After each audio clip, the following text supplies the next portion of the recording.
Okay, so we are here with Behram Khan, who is one of the co-founders of Avaza, which is a professional service automation software that incorporates a whole load of things that we'll talk about in a bit more detail later.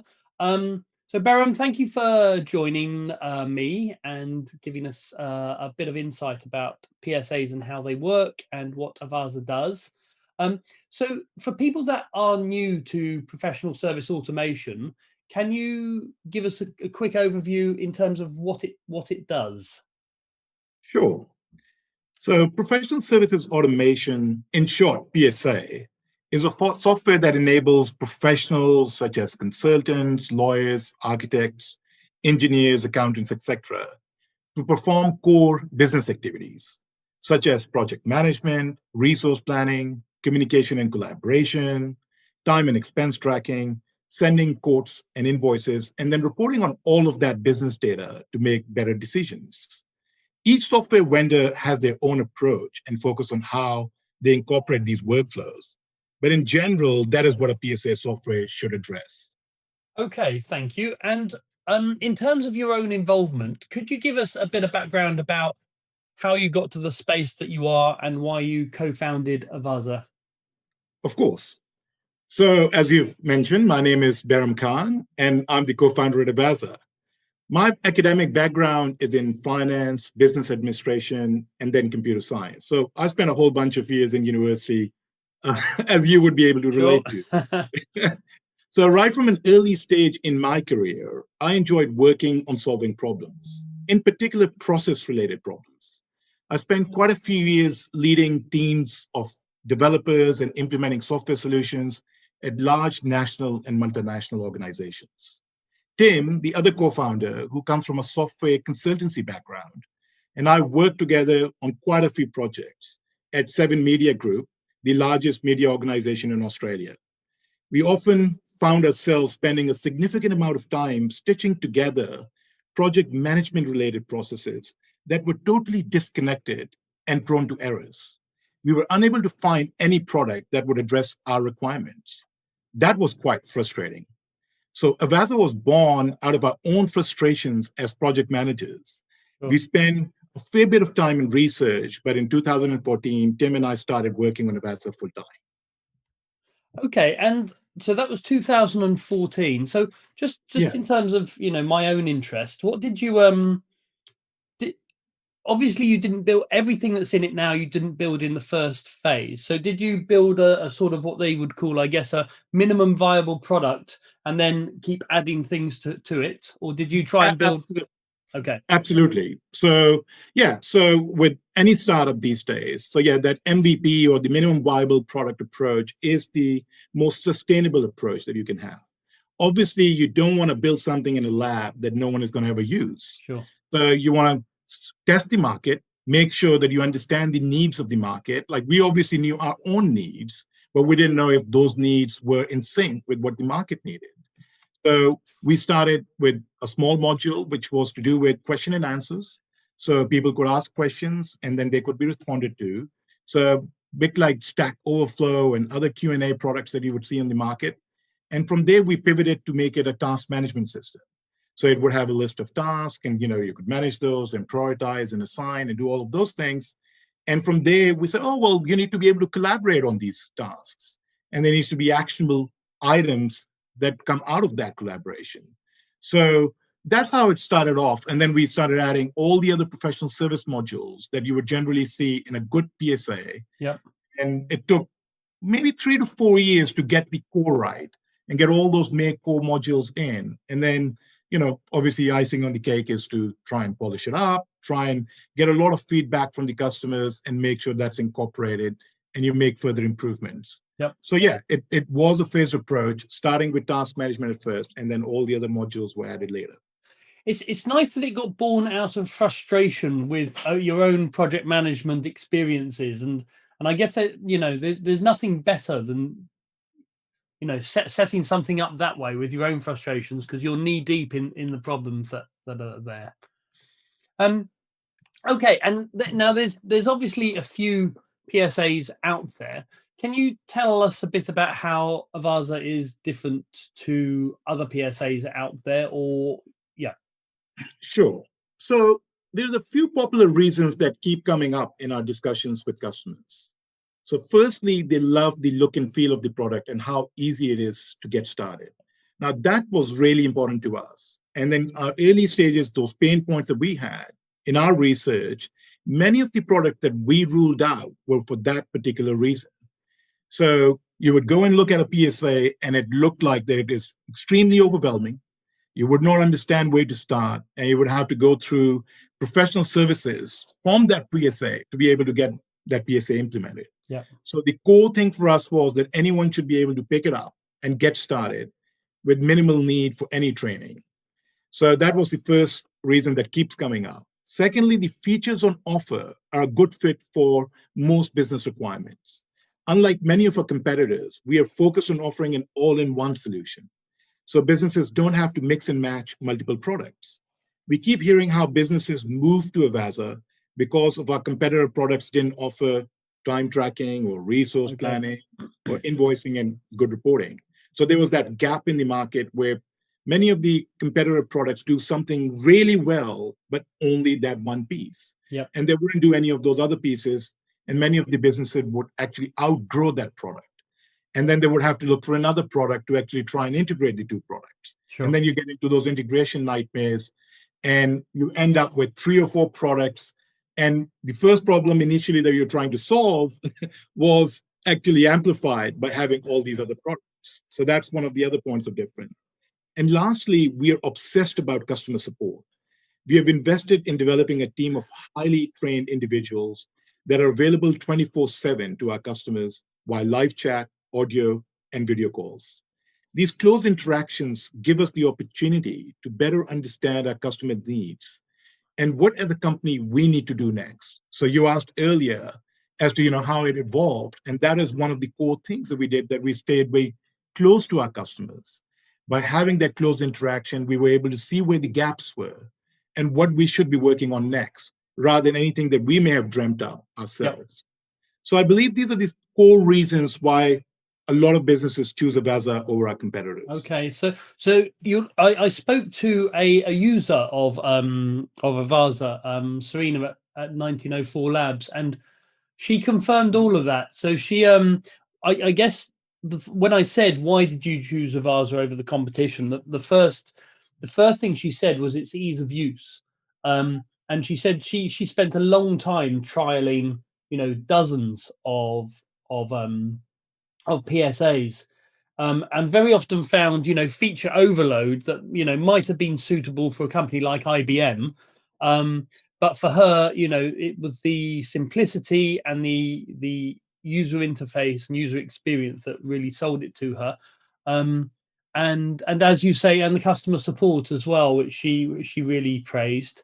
I guess related to another feature, something that she mentioned that you haven't mentioned, is that she said the price was very competitive compared to a lot of the competitors, which is great. But I guess it prompts the question: how have you managed to offer this service for a very competitive price? That's a good question. Well, Tim and I founded Avaza to address exactly that particular gap that you pointed out in the market. So for our own projects, we were unable to find an intuitive project management system that was flexible and affordable with great customer service. So basically, our ethos right from the start was to build a lean company that offers an easy to use software with great customer service. And that discipline was instilled right from the start. So not having any bloated processes, not having nice, big, flashy, office buildings. Yep. And even though we have presence in 150 countries, Yep. and we are able to support all of our customers 24/7, we're able to do so with all lean processes, trying to keep that cost base as low as possible. So most of the money that is available is spent on R&D and improving the product, rather than those things that don't actually contribute towards a better product. So I guess the good customer reviews and our competitive pricing validates that we are delivering on our promise. Yeah. I mean, it's a good model. There's probably a book or some consultancy around developing good, software projects on a budget as well. Later down the line when you're less busy. Absolutely. And it does require discipline. None of it is rocket science. But you do find that many of the software businesses in the market, many of the startups in particular, they seems to be very much focused on raising the next round of funds. So those fundraising events is where the main thrust of the business is. And so that requires obviously artificial growth of some degree. Well, as in growth on steroids, where it is not sustainable through natural organic processes. Yeah. And so much of the funds go into that space rather than the core research that needs to be done and staying close to the existing customers. Focus is very much on new customers and what that funnel looks like. Yeah. And I think that's one of the points of difference, that we feel like that everything should organically grow and we should be listening to our customers and their needs rather than what a VC fund may be saying. Yeah. Or what may be the software trends within the startup community. And so we have kept ourselves isolated from much of the noise that comes from those sectors of the market and very much stayed close to our customers and making sure that we are delivering on their needs. Okay, that's really interesting, because I mean, as you know, I'm looking at small consultancies that are growing at the moment, and you get a similar thing there. And you've got sort of small consultancies that have accepted large amounts of venture capital or private equity money, or even have been bought quite early by another consultancy. And those that want to grow fast have been forced almost to buy other consultancies or really expand at too fast a rate. And what happens very often is that they end up falling back in on themselves because they haven't got the infrastructure, or they end up with a broken culture because they've got too many different competing needs. And obviously private equity want their money within a certain horizon, whereas those Absolutely. are privately owned can be a little more strategic, take a longer term view, and the growth might be slower, but it tends to be more sustainable. Absolutely. Spot on. Okay. So talking about your clients. So I'm especially interested in sort of small consultancies that are growing. It would that group be the majority of your clients, or do you have what do your clients look like in terms of the demographics? Sure. Yeah, I would say majority of our clients would be small to medium businesses. And Avaza, in terms of the sweet spot for our customers, would be that same demographic. So small to medium businesses, helping those small businesses get to that medium size fast. Yeah. And get the medium-sized businesses to have sustainable, scalable, robust processes. Okay. So that's the value add from Avaza point of view. Larger organizations, and when I talk larger organization, we are talking about hundreds of thousands of employees spread across different geographies. They tend to start getting into those particular specific custom features where are very specific to the industry. And so they seem to be a misfit for a PSA solution out of the box. Yeah. Whereas the small to medium organizations have mostly same kind of processes that they want to map across to a software, and they want to get those benefits. They want to get that automation in, and they're smaller teams, so they want to work in a lean environment rather than having those bloated red tape processes that you would see generally in larger organizations. So, yeah, I would say probably 45 to 50% would be smaller businesses. And then the same number, and I'm talking in terms of volume of people rather than the value of revenue, would be in the medium-sized businesses. And very, one-off larger organizations would be using us because, their IT departments aren't cooperating, or they couldn't roll out a large ERP system, and there are impediments there, and they start looking for a PSA solution, and they find Avaza and they roll it out to one or two business units. Okay. So you've touched on something there that is very interesting to me, which is this balance between a sort of off the shelf, standardized, this is how we do it, rather than sort of trying to get the customers' processes and trying to map them themselves. Now, when I spoke to Serena in 1904 Labs, she said that you were actually really helpful in terms of, they had ideas that helped you develop your offerings, and in some cases even tailored the offerings to their needs. But when you are faced with, say, a medium, small consultancy, it's hit the 30 employees mark, they can't run out of 6 spreadsheets anymore. Is it ever advisable for those consultancies to say, hold on, we've done it this way for the last 5 years?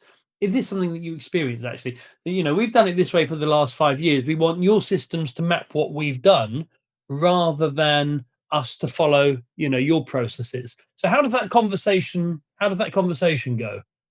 Sure. It happens quite a bit. And so medium-sized businesses like 1904 Labs and others, where they would have, medium-sized, teams where there's a lot of collaboration, and they've been running for a fair bit. They've got well-entrenched processes in place. Many of these processes, as you alluded, like, I call it the spreadsheet trap. Yeah. So, you want to start a process, what you do is start a new spreadsheet. Well, you want to discuss that process, you start a new email thread. Yeah. And you want to send a document out, you start a new Google Doc or a Word doc. And so many businesses fall into those traps. And so when they start, and that is around the time when they start actually looking, because they're falling into this trap and they can see that there's a lot of time spent in these disjointed processes, and they're prone to errors. And the admin team is getting larger and larger in size because so much of it has to be now done. They start looking out for a PSA system. So generally that is a good thing. So that part of the journey is quite compatible with the offering. However, as they start rolling out the PSA, they do have that baggage that comes along where they're saying, oh, but by the way, when I was using that particular spreadsheet, I was able to report these particular metrics in this particular way. Yep. And that's what our customers are used to. And so we have a bunch of those conversations, but many a times, and because they're professional services organizations, they know what process reengineering is. They do know that some realignment may be required to actually try and get better throughput. So when you're looking for those standardizations, there would be some tweaks that need to be made. So even in 1904 case, they had many processes that were way custom, and they had teams of business intelligence analysts and data scientists, looking through data, and they wanted to manipulate it in particular ways. And in those discussions, most of the times we were able to come to a consensus on what the standard should be that would be acceptable and of benefit to the larger professional services industry, rather than just to their particular case. And so most of those battles are won, not all, but many a times we do come to a consensus around what that process should look like. In addition to that, where we do come to those consensus, the PSA and much of that development that I was talking to you about in terms of how we are fine-tuning our own product is to have the flexibility within the product that many of these custom flows can be embraced within the product. So they can be configured. So whether it's, your custom statuses, or, you have multiple assignments, you need to have external customers not see some particular data. All of these kind of things can be introduced with minor customizations without, and the battle between these custom specific workflows and a standard PSA is that if you start introducing everything that someone needs, it would eventually become a dog's breakfast. Yeah. And it would be that same thing, that it would be very intimidating and it would be hard to use. So we are very careful that when we do introduce a particular feature that we do feel like would be of broader benefit, that we offer it in a way that it doesn't clutter the UI, it doesn't make the usability compromises. And so looking out for PSAs that do that, where they're simple to use, but they have the flexibility Yeah. to offer configuration where many of your workflows would be taken on and would work seamlessly, is the sweet spot that the businesses need to look out for.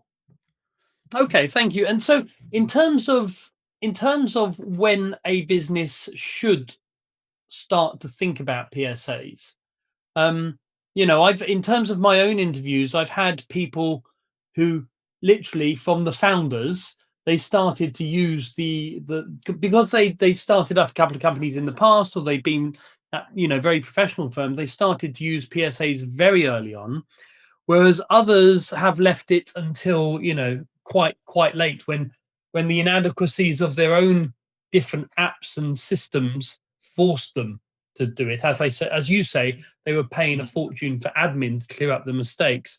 So when would you recommend that a growing, an ambitious firm that was set on growth started looking at PSAs? Would it be earlier on or later on? Right. So in my opinion, adopting a PSA tool should be part of the initial business setup. Okay. They may not need all the bells and whistles initially, but many of the features are useful to be incorporated right from the start. So if founders find themselves juggling their time between important business activities during the business incorporation stage, and it is essential to have a task management system where all these activities are documented and prioritized, so important activities don't get completed on time and don't go missing. As the business starts interacting with customers, the same task management system that they had introduced for themselves, they can add on collaboration on top and roll it out to their customers. So they can collaborate on those tasks that are now client-facing. Yeah. This demonstrates a professional outlook and keeps everything in order. For time and material engagements, which many of the professional services companies would have, it is important that software is in place to ensure all billable time and expenditure is properly recorded and easily invoiced. Healthy cash flow is so essential in the early stage of the business. Sure. So offering easy online payment options is going to help with businesses getting those invoices paid. Just imagine sending invoices by Google Docs or spreadsheets, and then sending manual reminders for those, and then not knowing which ones are paid and which ones are. And so you can see how you fall into that bad practice trap if it's not instilled early on. Onboarding new team members and customers is going to be much easier with well-established processes/software, freeing up time to work on growing the business rather than pedaling around trying to work on these processes that are highly inefficient. Yeah. So basically, the earlier the PSA is implemented, the better it is. Okay, well, that I think so. That's useful to know, but it's also useful for me to know, because as you were as you were describing that, I was thinking about my own consultancy, which actually is starting to suffer from this. And there's only 3 of us in it, but what's interesting is that by the time you add up the monthly cost of your task manager, your project manager, your to-do list, your invoicing, if you add those individual subscriptions up, you're actually talking a fair whack of money. And of course, in theory, they talk to each other. So we started using Trello, and one of the partners said, no, it's fine because you can use a Zap or a Zapier tool to connect it to something else. And, we've never done it because it's too complicated. So I might actually be your next customer. Yeah, small incremental improvements go a long way. Yeah. And having PSA, and as I said, you don't have to roll out everything. And that's why you need to have a choice. It should be simple and easy to use, like Trello is. But Trello does, as many businesses, they actually grow out of that. Yeah. And when they grow out, then they're having these discussions exactly as you said. Yeah. Well, let's have Zapier, and then we would have a Zap that would create this Google Calendar invite, or it would go out and create this Google Sheet or whatever. And so you end up in this trap that rather than PSA helping you, you just had a task management system and you did not think of the other processes that you may need down the track.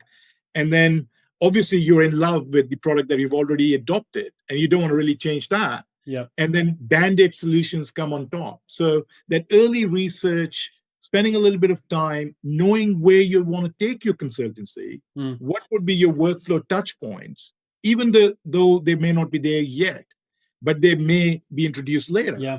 Then having that product that is economical, easy to use. Obviously, you don't want to, you don't want to pay an arm and a leg for something that you're not going to use for 5 years. So you want to make sure it's economical. So that price sensitivity for smaller businesses, it's completely legitimate concern. Yeah. You don't want to go in and pay hundreds and hundreds of dollars a month where you can't yet see the value. So making that return on investment argument early on, understanding really what the savings are, rather than this broad brush kind of a thing. Oh, maybe it helps with me something, but you can't really quantify it. So those kind of discussions early on with yourself and your PSA vendor is really important. And when I was talking about those close interactions with our customers and leads, those are exactly the kind of conversations we're having, where they're saying, why should we take on Avaza? And why should we pay X amount of money when we are doing perfectly fine with this, and maybe we can add this thing on. And so those conversations end up in everyone understanding what the problem statement is, and once it's solved, what the benefit is going to be. And if that is worth it, sure, you take on a PSA. And if it's not yet worth it, then you could delay that decision a bit. But as I said, in my opinion, the earlier that discipline is put in place, the better it is. Yeah, I mean, it's interesting for me because I've been teaching. I've been a management consultant for 25 years. I've been teaching consultancy for 15 years. But it's only really in the last 18 months that I've become aware of PSAs. And I think, that's partly my own ignorance, but I think there's, in some cases, there may be, a market of people out there who don't realize that this is affordable for smaller businesses, that they think, they're used to these big ERP systems, especially if they come, you might get someone at Deloitte who gets the middle manager and leaves and starts up by themselves. And they might, they're used to a large ERP system and they don't realize that, smaller solutions exist. That's me excusing my ignorance. No, it's true. And many of these are popping up in recent times. That you can see Avaza itself is a young company. 7-8 years isn't that long a time. And when we started, many of these businesses that are big household names were still in their infancy stage. So they're still making inroads into these small to medium organizations. And this whole concept of usability and easy product that you can just kind of sign up for, similar to how you sign up for an email, and you can just get on with it and start using it, it is relatively new. And so the awareness, so as part of a PSA software vendor industry, it is our job to actually create that awareness. Okay. And make sure. And so many of these events, and now in the midst of COVID and all that, things have slowed down. But a lot of investment was going in through the software vendors trying to create this awareness in the professional services industry in particular, and making sure that they understand that this isn't one of those ERP decisions. But this isn't one of those Deloitte's big, heavy-handed with large IT teams rolling out software kind of decision. This is something that you can just sit on your computer, sign up with your email, and get started straight away. And in a few hours later down the track, you would actually have 2 or 3 projects up and running, and your team onboarded, and with support 24/7. So that is now where the industry is at. And so so I completely understand how a lot of people aren't aware of it, but I think the next 3 to 4 years, I think it would become a household thing in the professional service industry for everyone to take on a PSA and start working with it. Yeah. Okay. Thank you. So I've seen some evidence of in terms of stats, in terms of the impact of PSAs on things like profitability, growth, and profit margins. Project margins specifically. In terms of what you've seen, what are the major sort of business benefits that a typical owner or founder would see after 6 months to a year of you using a PSA? Sure. That answer differs from the size of the company to size of the company. So if you're a sole proprietor business, the benefits are going to be quite different to if you have a team of even 3 or 4 people. So let's just take the example of someone with 2, 3, 4 people, small consultancy, and many of the benefits would be similar for a sole proprietor as well. But you know what I mean. So the first major return on investment that we see by rolling out a PSA is how you can better manage your resources. So you're 3 or 4 people, and you need to plan those resources and make sure that you can maximize their billable revenue. So an improvement of 5 to 10% is something we commonly see. So someone who was getting billed at 70% would go up to 80%. Someone at 80% may go to 85%, 86%, depending on the needs of the market and depending on what the skills are of that particular individual. Now, that benefit, that 5 to 10% benefit, can translate into a cost saving of 1 staff member or someone additional that you can hire. May be a junior, but you can actually start growing your business because you're optimizing the resources that you have on hand. So resource planning is a must. Making sure that you're working on the most profitable business engagements first, and that's your priority, is something that a resource planning tool would give you. That's what we have, and PSAs should have.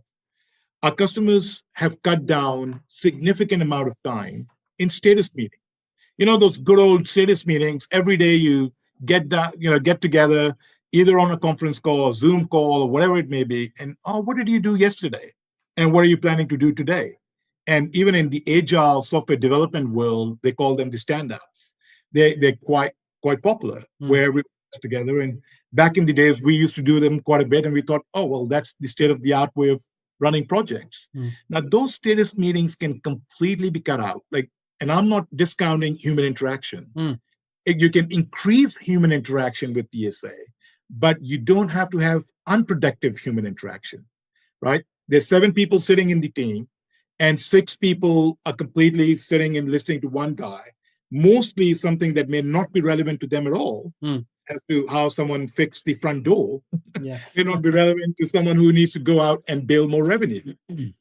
The other thing that we have seen is reduction in long email threads.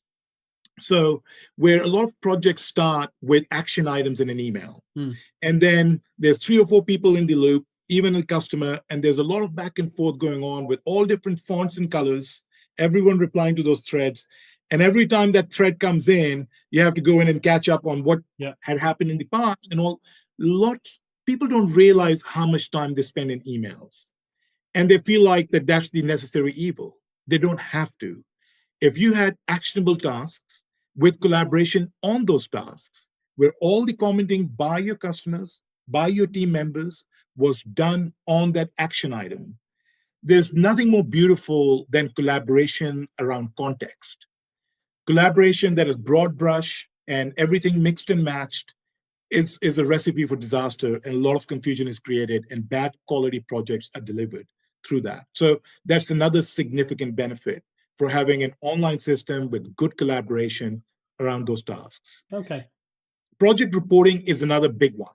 So you see many project managers around at the end of the week where they either need to invoice all the uninvoiced time, or they need to work out what are my profit margin? Is this project on budget? Is this project on time? And so if you have Trello, for example, and Trello is a fantastic task management system, and I've used it myself in the past.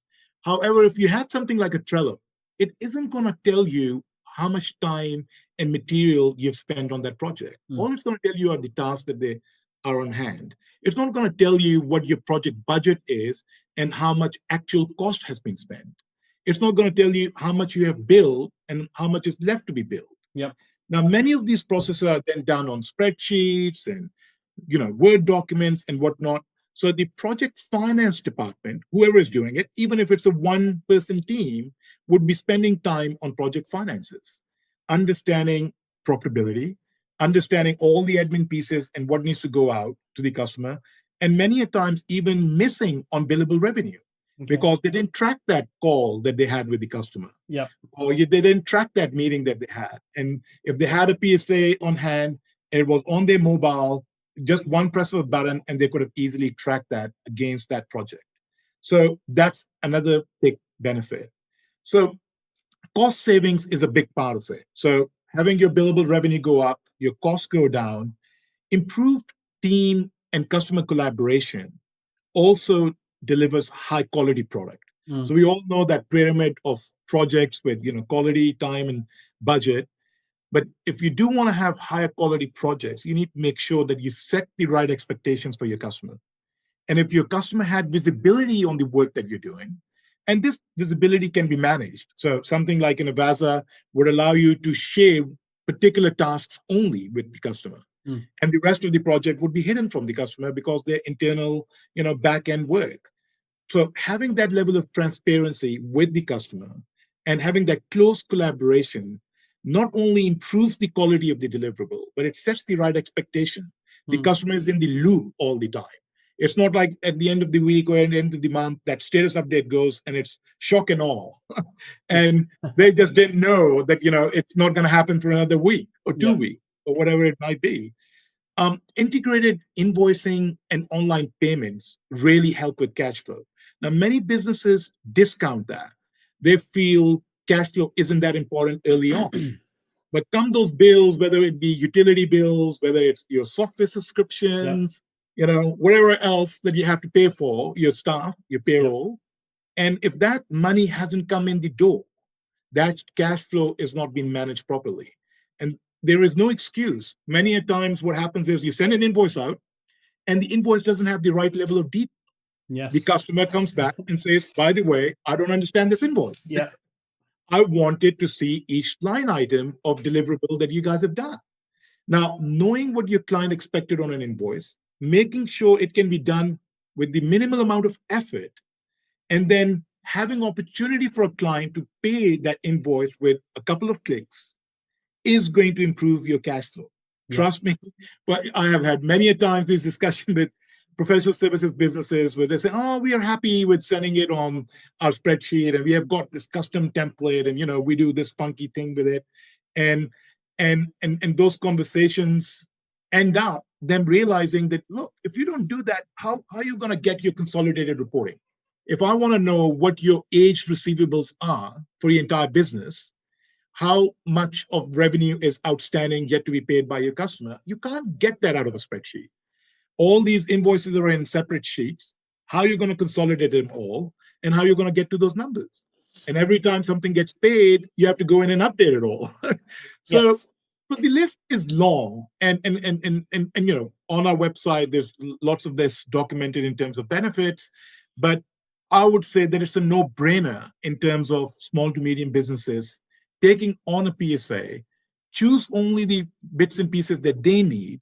So, for instance, if they're just doing research and development work and they only do one invoice a year, sure, invoicing isn't your problem then. Yes. You only have a very low volume invoice, so don't use the invoicing side of things. But you certainly have list of tasks and deliverables and things that you want to work on every day.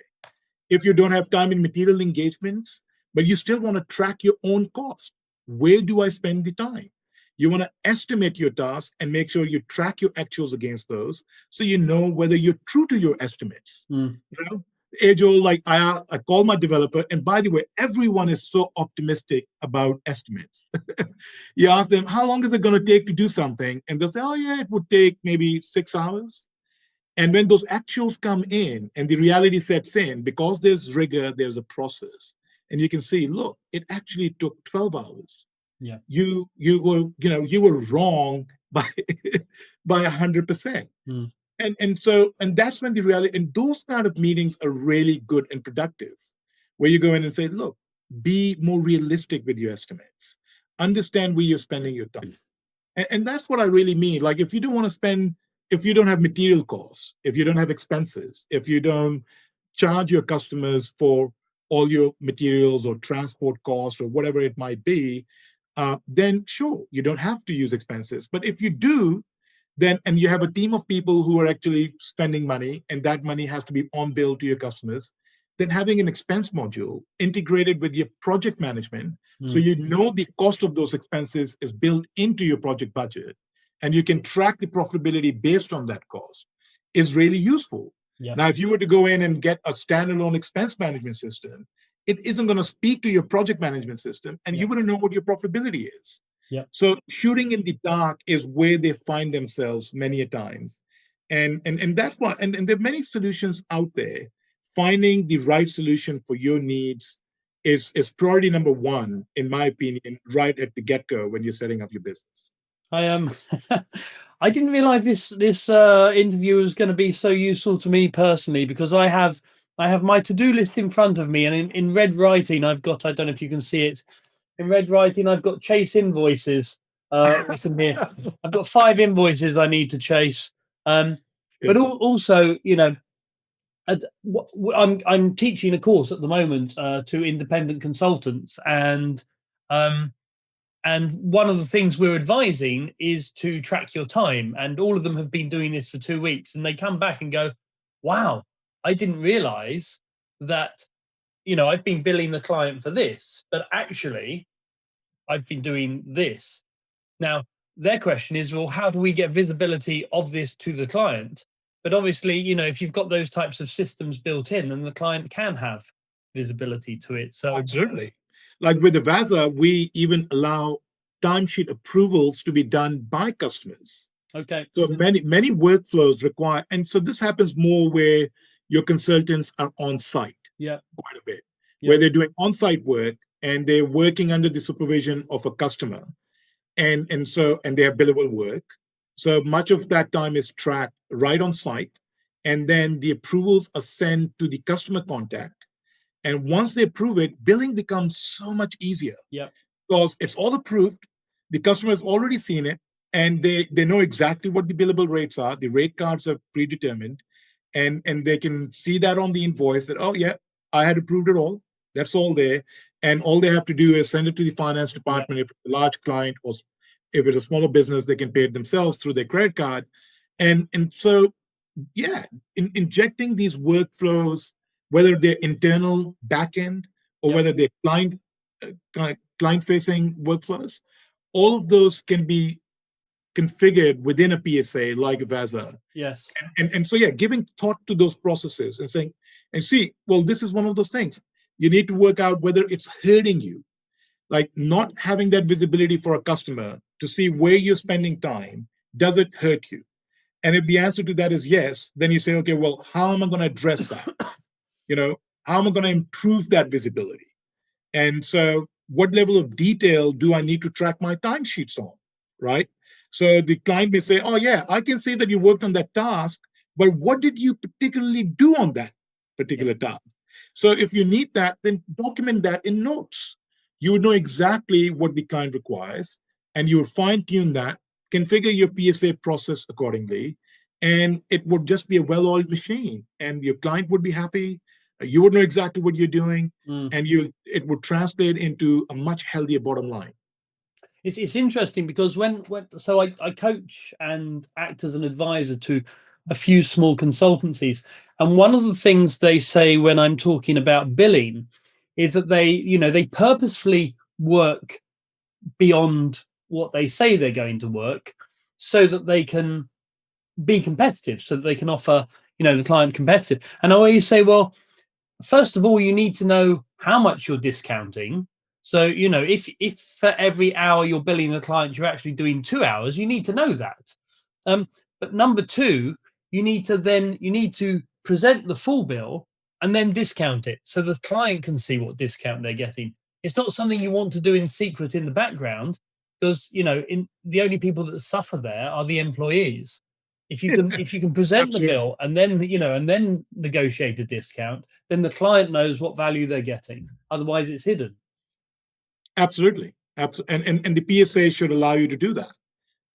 Yeah. Okay. All right. One final question is, I guess, you will have seen a lot of small consultancies grow, Mhm. and this isn't your core area of expertise. In fact, you've grown your own software company. Is there any advice that you would give other than getting a PSA, which I think is would be your number one, but what would your number two and number three bits of advice be to consultancies that wanted to grow? Sure. You rightly said, we have learned a thing or two running Avaza and interacting with thousands of professional service businesses over the last few years. I would say the number one thing is to invest time in researching how to get your offering in front of prospective clients. You need to be where your customers are. For example, industry listings, marketplaces, social media groups, magazines and newspapers, and the list goes on. You got to be where your customers are. Number two, make sure the messaging around your marketing is consistent and actionable. A well-designed website with clear call to action goes a long way. Mm, So when someone is going through your website, they need to know exactly after consuming a good message, what action you want them to take. So that is really, really important. Enable your leads, whoever your leads are, whether they're getting to you via your website or whatever, that they should be able to engage with you on multiple communication channels. So introducing live chat, having them access you via emails, whether it's inbound calls. There are numerous different ways, whether it's the social media messaging that they can inbox you. All these different channels should be obvious and visible to your prospective leads. Demonstrate a professional outlook with robust processes and clear engagement model. Make sure you're able to communicate the return on investment effectively in your proposals. Now, this is something that we come across quite a bit as well, where many a time we have this ROI discussion with our prospective leads mm, and be able to communicate that effectively, what that would be. Why should they choose you as opposed to someone else? Needs to be well articulated in your own head and in the culture of the organization. So when you reach out to these prospective clients, that is adequately and abundantly clear. Keep your existing customers happy. That's, needless to say, you got to keep your base happy. mm. Maintaining a clear communication channel with your customers would keep them happy. Set realistic expectations with regular updates would keep them happy. And deliver projects on time and budget. It's all quite obvious. Using technology to automate repetitive activities is really good. So think of things like recurring tasks, recurring meetings, recurring expenses, or invoices. They can all be automated. Use a tool to automate those things. Reminders for outstanding tasks and timesheets or invoices. Make sure that those reminders are set and the technology is helping you get those out on time without a human getting involved. Online timesheets and expense approvals, as I discussed earlier. Make sure that your approval workflows are well tuned in to the expectation of your customer and the internal policies that you have put in place. So your employees know what they can spend their money on, where they can spend their time on. And they know that that approval is round the corner. And many of these things are going to get rejected Mm, if things aren't done properly. yeah. Look for opportunities to reduce cost where possible. Now, we were discussing this earlier that our ethos has been very much running a lean organization. So, making sure that you promote remote work culture to avoid time wasted in commute and paying hefty rents. Mm, Now, in COVID, everyone is forced to do this. yep. And so it's like, many people have leapfrogged this and they've been forced to do it and now they found, oh well, that's actually quite good. Mm, Sky hasn't come falling down. yeah. Things Yeah. still work and we're still able to deliver projects. Spend less time in meetings and emails and replace them with robust project management processes, as we've discussed earlier. Replace time consuming manual workflows like using disconnected spreadsheets. consolidating data from different sources and spending all that time in reporting, and use a dedicated software that replaces all of these inefficiencies. Increase your team's billable revenue. I would say that all these things that you have to do, and I've been going in sequence of funnel, you got to get your leads happy, then you got to get your customers happy. But by end of the day, you need to make sure that you're maximizing your billable revenue. Yeah. That is what makes or breaks a consultancy. So ensuring that you are maximizing your team's utilization rate or your own utilization rate is really, really important. And in summary, I would say marketing, having effective marketing, good sales operations, like the example you gave. If you're going to do sales with heavy discounts, make sure that process is in place and that discount is visible to your customer. You don't want to dilute the value of your offering. You want to show them how you appreciate your business and the favor that you're doing to them in this particular engagement, rather than setting an expectation that that is what the value of the service is. So having that robust sales process is really good, important. And effective business operations that takes care of all the back-end collaboration and setups and tracking time and expenses and all of those. So if you have your funnel sorted out, you have great sales, and you have great business operations, I think that would set you to be a success and be a more profitable business and be more attractive for prospective buyers. Yeah. I would say that's, well, even though we're not out in the market to sell, but many a times we speak to venture capitalist companies. And one of the things that we repeatedly see in those meetings is they're looking for a robust business with repetitive processes that scale. Yeah. So if the CEO, if the founder was to disappear, does the business collapse or does the business still run?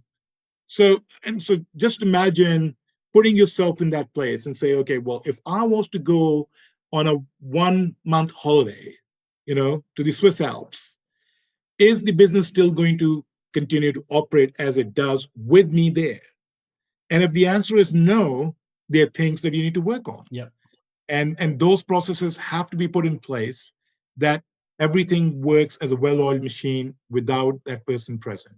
Yeah. So that's the advice I would give for smaller businesses to get started. Thank you. I wasn't expecting so much value there. I thought you might have a one-liner, but that all of that is fantastic, and some of that is new to me as well. I would say I had a conversation with the cohort that I'm teaching at the moment, who are all independent consultants, and we talked about marketing and sales and maximizing your utilization and billable rates. But when I talked about reducing costs, quite a few eyebrows went up, and many of them haven't really thought about, that you increase your margins, yes, by increasing your revenue, but also by minimizing your costs. And really, really simple lifestyle things. Not buying that coffee every day, and as you say, not having those long commutes. Really, Yeah. it does add up over time. Yeah, absolutely. Okay, so in fact, I said that was the last question. There was one more, which is, is there anything I should have asked you that I've missed?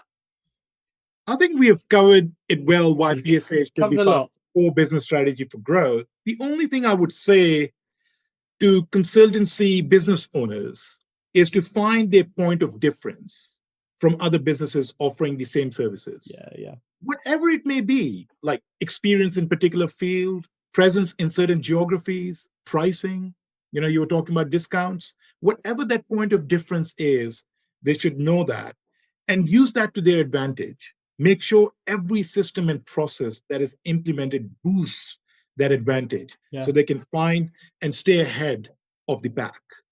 If they're able to do that consistently and it is validated by satisfied customers, then I'm confident that it would translate into successful and sustainable business. Yeah, that's a really good point. And it surprises me how often some very experienced consultants think about strategy simply as, oh, that's where I want to be, how do I get there, instead of seeing it as sort of these self-improvement systems, connected systems which boost your unique value proposition, or whatever you want to call it. Yeah. And as you say, if you have that differentiator, if everything you do is focused on boosting that differentiator, then you know that where you're competing, you're going to be winning.